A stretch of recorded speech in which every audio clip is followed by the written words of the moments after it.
নমস্কাৰ বন্ধু বান্ধৱীসকল, আজি আকৌ এটা নতুন বুলি না চবেতো কঁঠাল খায়। কঁঠালৰ আজি নতুনকৈ ৰেচিপি এটা দিওঁ। এইটো কোনো ভাজিব নালাগে, একেলগে বইল হিচাপে বনালেই হৈ গ'ল। আহকচোন দেখুৱাওঁ। তাৰ কাৰণে লাগিব এয়া বিলাহী।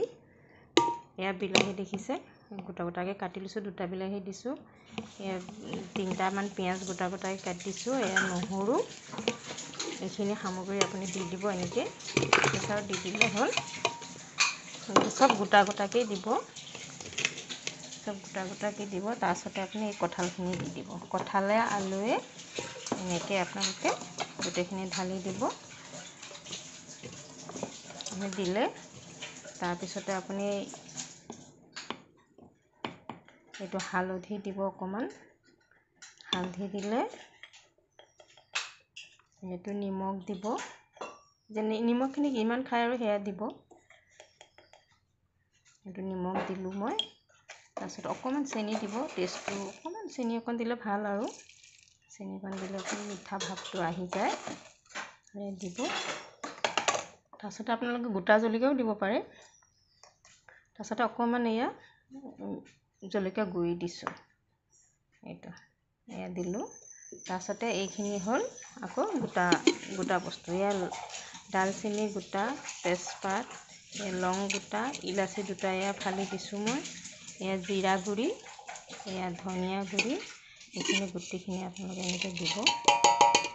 ইয়াত আৰু বেছি কৰিব লগা একো নাই, আপুনি এনেকৈ প্ৰেছাৰটো মাৰিলে হৈ যাব। আৰু ইয়াতে 2 চামুচমান তেল দিব, বেছি নহয়, অকণমান তেল দিব। তেলৰ কোনো প্ৰয়োজনে নাই, বাছ হৈ গ'ল। সেইখিনি হৈ গ'লগৈ। তাৰপিছত পানী আপোনালোকে একদম নামমান দিব, বেছিকৈ পানীটো নিদিবই। বেছিকৈ পানী নিদিব, কাৰণ বিলাহীৰ যিটো পানী ওলাব সেইটোৱে হৈ যাব পিঁয়াজৰ ৰসটো দি। পানী এইকণ দিলে, দেখিলে নহয়, 1 হাতামান দিব আৰু পানী। তাৰপিছতে এইখিনি মই গোটেইখিনি ভালকৈ লৰাই মই বহাই দিওঁ। এই চিটি এটা মাৰিলেই হৈ যাব। মই আপোনালোকক দেখুৱাইছোঁ। এইটো মই এনেকৈ বহাই দিলোঁ।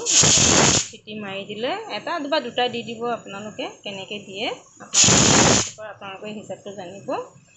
আৰু খাবলৈ বহুতেই সুন্দৰ হয়। আপোনালোকে মোক কমেণ্টত জনাব। তাৰ বাকীখিনি পিছত দেখুৱাই আছোঁ কেনেকুৱা হয় টেষ্টটো। বন্ধুসকল, মোৰ এয়া কঁঠালৰ তৰকাৰী হৈ গ'ল। ইয়াত কোনো ভাজিব নালাগে, কোনো একো কৰিব নালাগে।